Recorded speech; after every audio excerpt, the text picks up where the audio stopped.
whatever it takes to get you to try harder, read more, set your goals, and go for it. What happened that day is you saw people's emotional fitness. People that are angry got angry. They always get angry. People that were fearful got even more fearful. It was the end times.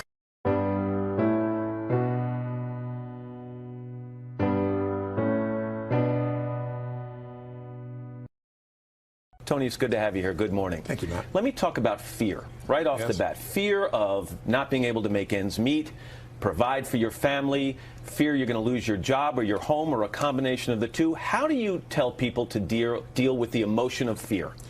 I think people have to educate themselves as to what's really happening right now. We are going through a transition. It's a season, and every generation has faced some pretty tough seasons at some stage. Some do it at a very young age, some do it at an older age. And we talk about the Great Generation. If you were born in 1910, you know, by the time you're 20 years old, you were in the Great Depression. When you were 30, you were in World War II. So our generation has had it fairly easy. You know, we've all experienced pain. I'm sure you've experienced it in your family. I have in mine. But we haven't experienced it at a cultural level to the extreme that we're starting to experience so right you're now. saying we haven't been adversity tested. We lived through a period where mortgages seemed too good to be true, so we bought bigger houses. That's right. Where gas seemed relatively cheap, so we bought more and bigger cars. Where the stock market was booming, so we invested. Now we're finally seeing adversity? We're seeing it at a much deeper level, and we're going to see more of it. I mean, we have $9.5 trillion worth of debt against the GDP that's, $13.5 trillion. So there are real challenges. They're not going to go away tomorrow. But here's what we have to be able to do. With every season, there are challenges, just like nature seasons, and there are opportunities. And right now, while you're seeing, huge deflation that we're seeing right now in prices of real estate, we're seeing people losing their homes at 250,000 people a month. We're putting ourselves in a position, we see this tremendous volatility in the stock market. But at the same time right now, commodities, oil, gold, foodstuffs are exploding. They're in a bull market. Right now, if you try to use the U.S. dollar over in Europe, you get to see, it's dropped by 40%. But if you took that same money and you're investing in Vietnam, even if you're just a little investor just getting going, your money goes a long way and you're in an economy that is growing at a different rate. I like your concept of looking for the bright side, the opportunity, as you put it. But if the guy's calling you at night as you're sitting down to have dinner and he's trying to collect on the bills and you're worried about losing your benefits at work, it's tough to look outside your immediate misery and see opportunity. So how do you coach people to do that? How do they get over that hump? You have to train yourself emotionally and mentally. It's like anything else. People have a habit. When 911 happened, I was together with about 2,500 people from 45 countries. It hit. We got the phone call at 3 in the morning. We're actually in Hawaii. And I had about 110 different people from the financial district here. Many people live there. So 65 people plus had lost their entire business, all their friends, all their family. What happened that day is you saw people's emotional fitness. People that are angry got angry. They always get angry. People that were fearful got even more fearful. It was the end times. There were individuals there that were caretakers, and they were out there finding it. So it's a habit to find your emotions. So what I'd say to people is you have to discover what your emotional pattern is, and then you condition the emotion you do need. In those situations, what you need more than anything else is creativity, determination. You have to have some emotions that'll get you over it, because the force that shapes the marketplace up and down is the force that shapes your life. It's emotion. Two quick things. Phil Gramm, former senator, got in some trouble last week when he said we've become a nation of whiners when dealing with this economy. Is there some truth to it, in your opinion? Well, I think we're emotionally unfit as much as we could be. I mean, there's no question that many people, I've had a doctor come to me and say, you have a tumor in your brain. I want to operate. So is Lance Armstrong. The question is, when those things happen, what do you focus on? What does it mean? What do you do? Do you focus on, why did this happen to me? Or what does it mean? Is it over? Or are you just beginning? Is this a gift? In Lance's case, he found a way to take enough action. After you deal with cancer, you look over at somebody on a bicycle, and it's pretty easy. He wins 7 of these in a row. So if we're supposed to get in this emotional good shape earlier on in our lives, is there an opportunity here, Tony, for parents? Families are going through a hard time. Parents of kids, and I'm talking about 10, 12, 14-year-old, not 3, 4-year-old, to be honest and open with their kids and talk to them openly about what the family's facing and what people in this country are facing, so that they don't go on thinking money grows on trees? Well, I think here's what's really great. We're going to become emotionally fit because we have to. Necessity is there. But the thing that will give people hope is not positive thinking, it's role models. Sir John Templeton is one of my heroes. I interviewed him not long ago, and he just passed away, as you probably know, about a week ago. And here's a man who started with nothing. In 1939, Hitler is invading, and he went out at that time and said, maximum pessimism is when you can do the best. This is when you can grow. He went out and he took stocks here in the U.S. that were on the floor and got them for $1 each, borrowed $10,000, and built the basis of a multi-billion-dollar empire. Today, even though he's passed, he has this foundation that's about $1.5 billion endowment. It gives away $70 million a year, and it's all because this man, when Japan after the war went to the foot, that's where he went. When Brazil and when South America's inflation was going crazy, that's where he went. When no one went to China, that's where he went. If you go to where maximum pessimism is, you can shift it. But with your kids, they're going to have to change. They don't have a choice. And that's what's going to make us stronger. Necessity is going to make it happen. We can step up, though, by modeling. And one last thing. Quickly, finding a way to get outside yourself. When things are the worst for you, there's always somebody doing worse. 2/3 or almost a little more than half this planet lives on $2 a day. We're stronger than we think we are, and we can train ourselves to be able to take advantage of the tough times. Whatever the experience it is, it's so valuable. And here's my best advice. Welcome all experiences. You never know which one is going to turn everything on. Don't put up the walls. The same wall that keeps out disappointment keeps out happiness. Take down the walls. Go for the experience. Let it teach you. Here's the next attitude disease. Overcaution. Some people never will have much. They're too cautious. Now, you can also be too reckless, but you can also be too cautious. This is called the timid approach to life. And my caution was always the risk. Risk used to drive me right up the wall. I used to say, what if this happens? It's called the language of the poor. What if this happens? And on top of that, if this was to happen, look at the fix I'd be in. I better not try. I could always ace myself out. Then I'll tell you what changed my whole life when I finally discovered it's all risky. The minute you were born, it got risky. If you think trying is risky, wait till they hand you the bill for not trying. If you think investing is risky, wait till you get the tab for not investing. See, it's all risky. Getting married is risky. Having children is risky. Going into business is risky. Investing your money is risky. It's all risky. I'll tell you how risky life is. You're not going to get out alive. That's risky. The Englishman says, well, if that's the way it's going to work out, let's give it a go. Right, that's what it's for. Give it a go. Somebody says, yeah, but I'm looking for safety and security. Fine, then huddle in a corner. We'll cover you with a sheet, bring you 3 meals a day. And we'll protect you, feed you, look after you, care for you. We won't let anything happen to you, and you'll probably live to be 100. The guy said, well, yeah, I'd live to be 100. But what a way to live. Right. What a way to live, safe and secure. Don't ask for security. Ask for adventure.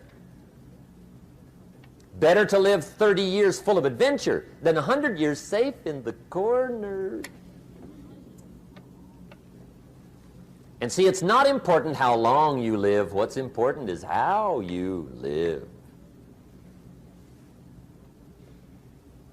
Here's the next attitude disease. We're almost through with this motley list. In fact, we're almost through. Hang on. The next one is pessimism. Pessimism, the deadly disease of always looking on the bad side, the problem side, the difficult side, checking all the reasons why it can't be done. The poor pessimist leads an ugly life. He doesn't try to figure out what's right. He tries to figure out what's wrong. He doesn't look for virtue. He looks for faults. And when he finds them, he's delighted. How ugly. This is the poor guy who looks through the window, doesn't see the sunset. He sees the specks on the window.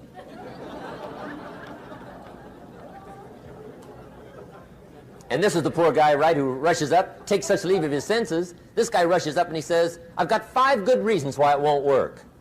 He's so dumb he doesn't know all he needs one. He's got five.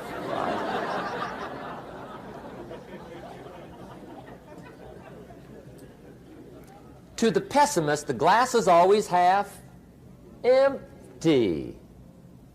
To the optimist, the glass is half full. Why would the same measure affect people two different ways? Answer: it all depends on how you look at it. Our lives are mostly affected by the way we think things are, not the way they are. The way we think they are affects us most. There's a subject we don't have time to get into tonight called better thinking habits. One of the major things Shove taught me when I met him, he said, poor thinking habits keeps most people poor. Not poor working habits. Most people work hard, but they don't think hard. And Shove taught me that the mind is like a factory, a mental factory.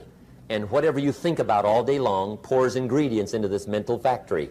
And that's what builds the economic, social, financial fabric of your life. He quoted me a Bible phrase that says, as you think, so you become. How awesome. When he talked about poor thinking habits, he had me. I used to start the day reading the morning newspaper. I mean, you can believe that or not. I'd get a cup of coffee and read the paper. I'd load up on wars and riots and murders and stabbings and killings and bank robberies and muggings and car wrecks and tragedies. I'd even read the back pages. I seem to like that stuff for some weird reason. I'd load up on all that, and then I'd start the day. You can imagine the kind of days I used to have. You walk around on your financial knees. They call you economic peewee.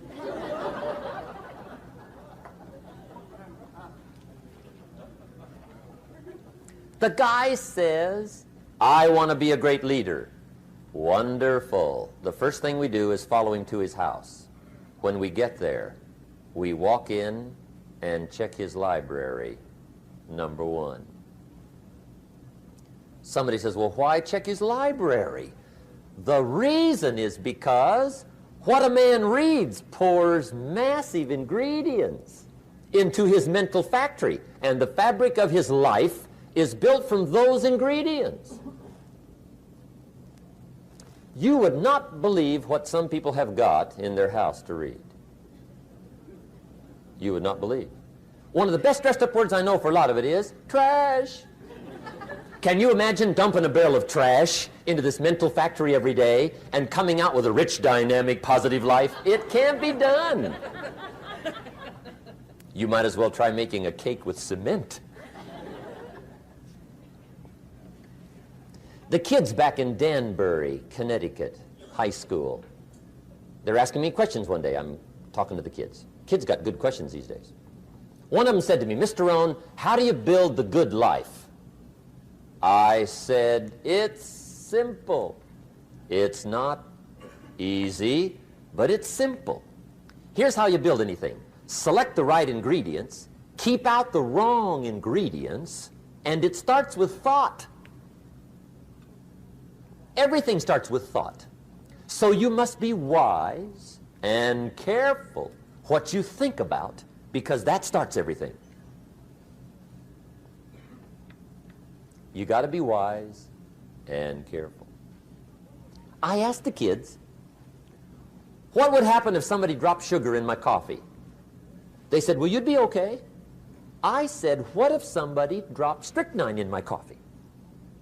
They said, well, you'd be dead. I said, correct. Lesson one, life is both sugar and strychnine. You gotta be careful. I said, what if my worst enemy drops in the sugar? They said, will you be okay? I said, what if my best friend, even by accident, drops in the strychnine? They said, well, you'd be dead. I said, correct. Lesson two, watch your coffee.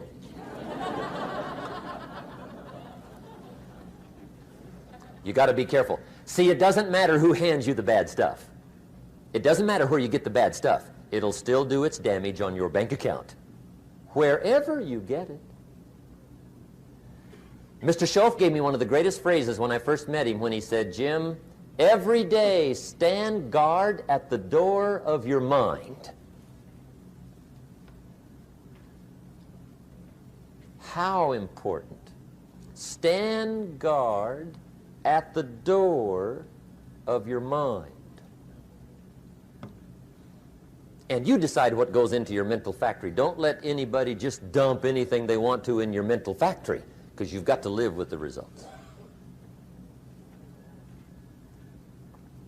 Okay, here's the last disease, and we're through with this list. In fact, we're almost through. Hang on. The last subject is very brief. The last disease, but this one is deadly. Engage in this one, indulge in it even slightly, and you might as well forget the future, because it's going to forget you. Complaining, crying, whining, griping, a Bible word called murmuring. See, that'll ace your future. Spend 5 minutes complaining, and you have wasted 5. And you may have begun what's known as economic cancer of the bone. Surely they will soon haul you off into a financial desert and there let you choke on the dust of your own regret. I hope I said that well, so you won't forget. It's a deadly disease. If you don't think it's bad, ask the children of Israel.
Old Testament fame.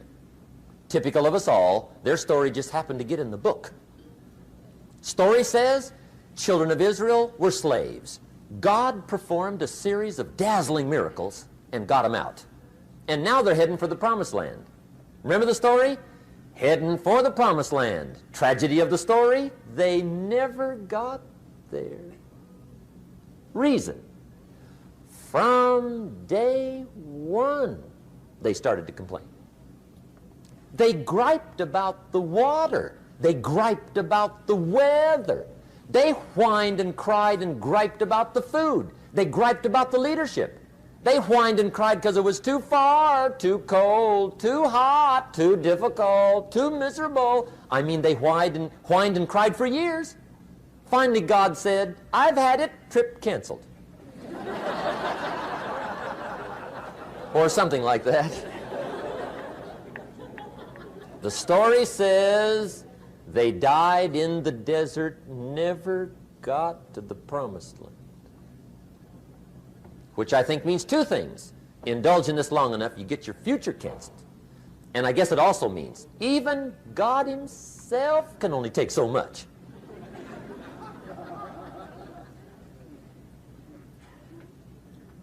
Okay.